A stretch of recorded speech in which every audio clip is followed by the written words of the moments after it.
انا مسحت 1000 فيديو من القناة عندي، وزي ما شفتوا فانا كده خسرت كل حاجة. ما كنتش اتخيل اني ممكن اقول الكلام دوت في يوم، بس للأسف حصل شوية مشاكل للقناة على اليوتيوب، وكان الحل الوحيد حذف جميع الفيديوهات.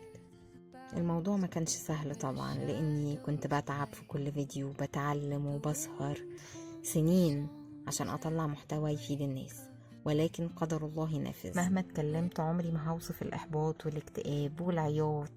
اخدت وقتي في الزعل، ولازم نكون متأكدين ان اي بداية حقيقية لازم يسبقها نهاية صعبة.